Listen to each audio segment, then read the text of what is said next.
want to talk you through a crisis that's happening right now. I'm visiting Mum and Dad. I'm a little sick, don't know if you can tell with my sexy voice. My dad is on the phone to Optus. He's been on hold with them for 95 days.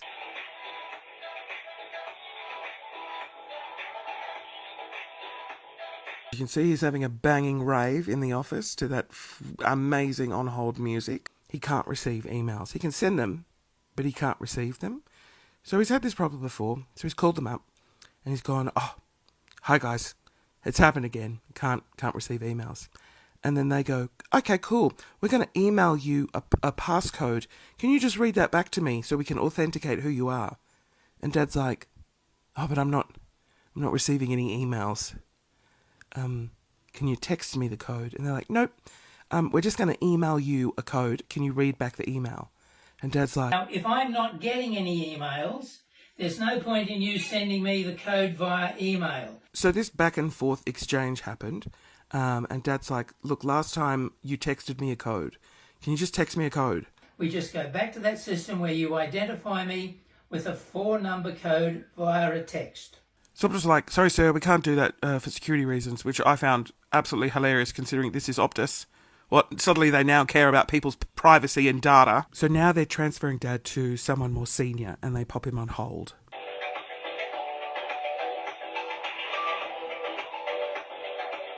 After Dad's on hold for like 10 minutes, he has the exact same conversation again with someone else. "I'm ringing you to see if we can fix the problem." After explaining the situation again, the person on the phone says, "Oh, you'll have to go into an Optus store." Oh. "I live in the Blue Mountains. I'm refusing to drive for 1 hour to the nearest Optus office, change the contact over to my mobile phone, drive another hour back, and then contact you." They want him to go to the nearest Optus store, which is an hour away, and then go, "Oh, here's my mobile number." And then he has to come all the way back and sit on hold with them again for 45 minutes. I would be pissed off too. He then explains that 3 months ago, the same thing happened, and they just texted him. They just sent him a 4-digit code via his phone, and he's just asking them to do the same thing again. No, don't tell me you can't do it, because it has been done. The last time we had this problem, it was done. All that needs to happen is they need to verify that they are talking to John Hull.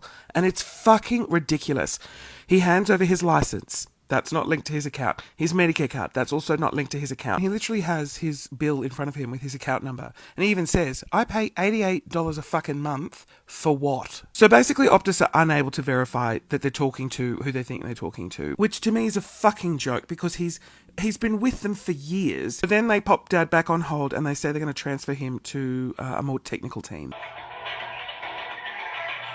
So at this point he's been sitting on hold for 47 minutes.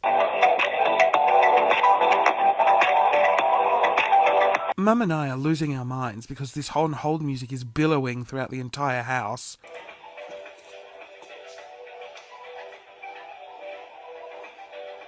Somehow Dad's calmly reading.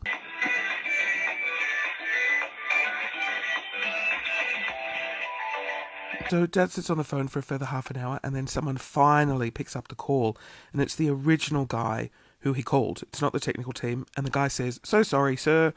We are unable to help you." To which Dad says, "You're determined to lose me as a customer. Is that what you're saying? I spent my life in the service industry, and let me tell you, what you're offering me is nowhere near any sort of service. You're just disregarding any sort of customer service here." "What did you say?"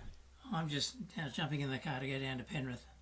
"You're now going to the Optus store." "Well, it's the only thing I can do. They've left me no other option." 2 hours later. Alright, so Dad arrived home with a 4-digit code that he got from the Penrith store. Shout outs to the team at Penrith, although they were unable to actually help Dad. That's not their fault. That is the fault of the Optus system, which obviously puts customers first, as we're well aware.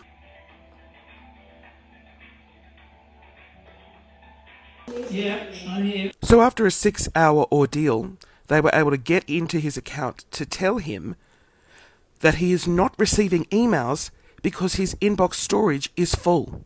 It's full. I'm sorry, you couldn't have... You needed to get into his... You could... He's 77. Don't you have an old people protocol where you like jiggle the cord, turn it off and on, delete your junk folder? Okay, so Now Dad is trying to help them so that they never have this problem again.